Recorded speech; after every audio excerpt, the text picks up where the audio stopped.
Assalamualaikum Doktor, saya Nurul Aida binti Omar, nombor matriks 283321 dari kumpulan J. Saya ingin membuat perbandingan bangsa saya sendiri iaitu Melayu dan Jawa. Ianya terdiri daripada adat resam, perayaan dan perkahwinan. Bahasa dan agama juga menggunakan teori dari sudut dimensi budaya host state. Komunikasi silang budaya boleh memudahkan pemahaman global dengan mengkaji nilai tingkah laku dan amalan komuniti lain. Melayu dan Jawa adalah dua kaum yang terletak berdekatan di Asia Tenggara. Walaupun berlatar belakangkan sejarah, agama dan sosial, ia mengembangkan identiti budaya mereka secara tersendiri. Seterusnya ialah agama. Agama bukan sahaja merupakan bahagian yang tidak dapat dipisahkan daripada dua budaya, tetapi ianya juga melambangkan identiti mereka. Identiti Melayu juga dikaitkan dengan Islam dan ini mempunyai kedudukan undang-undang di Malaysia kerana perlembagaan menetapkan bahawa orang Melayu adalah Islam mengikut definisi. Bagi orang Jawa pula, walaupun beragama Islam, amalan ritual mereka terjalin dengan adat serantau seperti selamatan atau jamuan doa bersama yang menggabungkan ritual Islam di antara nenek moyang mereka. Trend ini dikenali sebagai Islam Jawa, sebenarnya menunjukkan akomodasi amalan agama yang boleh diselaraskan. Seterusnya ialah perkahwinan. Kebanyakannya ia diselitkan dengan amalan Islam seperti akad nikah, bersanding dan kenduri dalam menjemput masyarakat di mana majlis perkahwinan orang Melayu. Sebaliknya, perkahwinan Jawa biasanya merangkumi setiap upacara seperti pengajian, upacara malam dan upacara pertemuan, di mana setiap upacara menggabungkan lapisan perlambangan Hindu Jawa. Seterusnya ialah bahasa. Bahasa Melayu dan bahasa Jawa adalah kedua-dua bahasa Austronesia tetapi berbeza dengan penggunaan dan formaliti. Bahasa Malaysia dikenali sebagai bahasa Melayu dan bahasa kebangsaan Malaysia dan diseragamkan untuk kegunaan rasmi di Malaysia.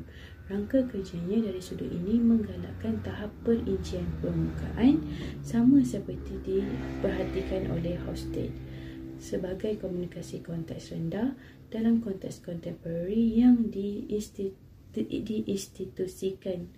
Orang Jawa lebih berbahasa untuk mengekalkan hierarki dan kesantunan berbanding orang Melayu yang lebih berbahasa untuk melambangkan identiti kebangsaan. Seterusnya adalah adab lisan dan perayaan. Melayu dan Jawa merupakan dua masyarakat Austronesia yang berbeza secara ketara dan nilai tingkah laku kerana pengalaman agama kolonial dan sejarah yang berbeza.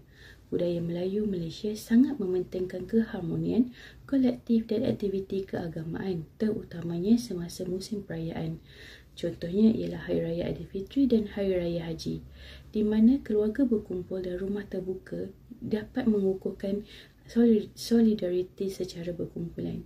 Sebaliknya, budaya Jawa di Indonesia bersifat sinkretik, berjadikan percampuran tradisi Hindu-Buddha, Islam dan animisme yang kelihatan dalam ritual seperti sekatan, perayaan Islam yang berakar umbi dalam tradisi pra-Islam.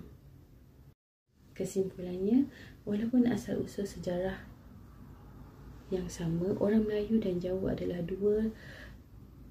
dua budaya yang berbeza yang ditarifkan oleh kepercayaan agama, susunan bahasa dan etnik bangsa dimensi host state iaitu kolektivisme, jarak kuasa, pengelakan ketidakpastian dan maskuliniti kewanitaan, memberikan gambaran yang berguna ke dalam corak komunikasi dan nilai kemasyarakatan mereka.